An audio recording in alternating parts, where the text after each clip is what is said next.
Hello friends, welcome to GSSK channel. I wish you a very happy Teachers Day to all the teachers around here. And yes, this video is also for teachers. A must-have Chrome plugins part 1 for online classes. So let's get into the video. Please do subscribe for our channel and click the bell icon and get notified for every new videos. So before going into plugins, I will say that how to install the Chrome plugins like Google Play Store app for Android apps.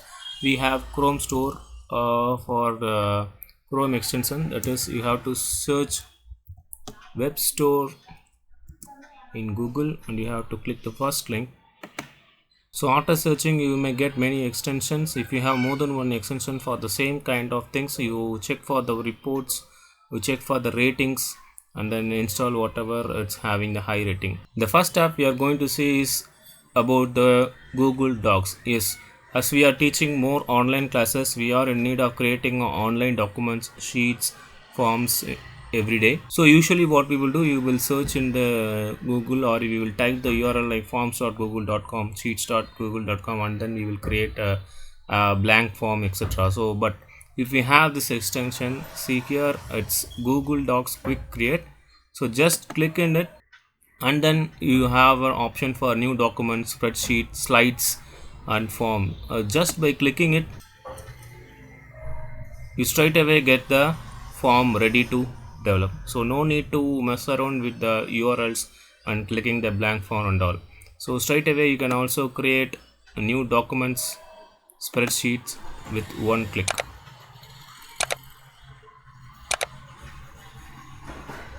And also these documents will be stored in your drives, so it can be accessible from anywhere with internet. And our next plugin is most useful for class teachers. Since we are taking online classes, we don't have anything to highlight, or we don't have anything to write in our online presentation. So this plugin called WebPoint comes in handy. So the interface looks like this. When you want to highlight, use this pencil and you can draw or scribble anything. And if you want to type, you choose this text and give it, you can type any text. If you can change the color of it, and if you want to highlight a particular area, you can draw a rectangle. You can adjust the transparency, you can adjust the size. And if you want to change into the cursor, you just click the cursor around it, like eraser tool, paint bucket tool, and you can take the screenshot of it. And if you want to undo, you can click the undo buttons. And if you want to exit from that, you can click straight away this. And if you want to erase all those markings, you can click here straight away. And the next comes DLS plugin, where you can able to split your entire screen into two. So in scenarios like Google Meet, if you are screen sharing, we cannot use any of the other applications. Since we are screen sharing, the participants will also see our screen. If you click here, it asks for the resolutions, and see, 5:5 means 50:50. And if you click here, the current tab will goes here, and the remaining tabs will be go in the second tab. And now I'm going to share the screen with a Chrome tab. Okay,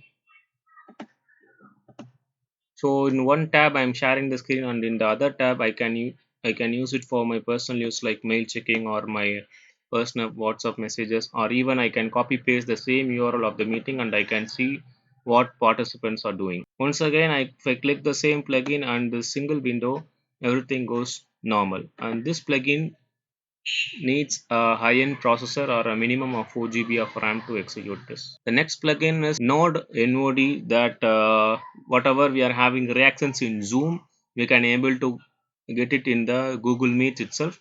So whenever if this plugin is installed, this kind of emojis will be shown in Google Meet, so that always during the meeting you can thumbs up or you can give a smiley, whatever you want, it will be shown up here for all the participants. And one thing is, the receiver should also install this plugin, to receive these notifications. So if the host alone has this plugin, it does not visible to all the participants. All the participants should also have this plugin installed to be noted down. And there is an option called hand raise option, which is comes handy like Zoom, and the host can able to close whenever his query is answered.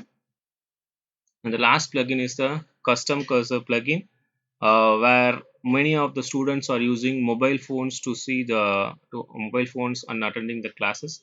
And whenever you are using the normal cursor, they cannot able to see the cursor straight away. So, and whenever we use custom cursors like this, it will be easy for them to follow us what we are highlighting and what we are teaching. So here you can able to adjust the size of the cursors. So it can be users, if you are using a small screen, even they can able to easily follow our instructions what we are pointing out. And if you don't want, you can click the cursor and switch off it. So that's it for the part one. Thank you for watching, and if you feel these extensions are useful, please like this video and share this to your colleagues. And if you are not yet subscribed for our channel, please do subscribe. Thank you.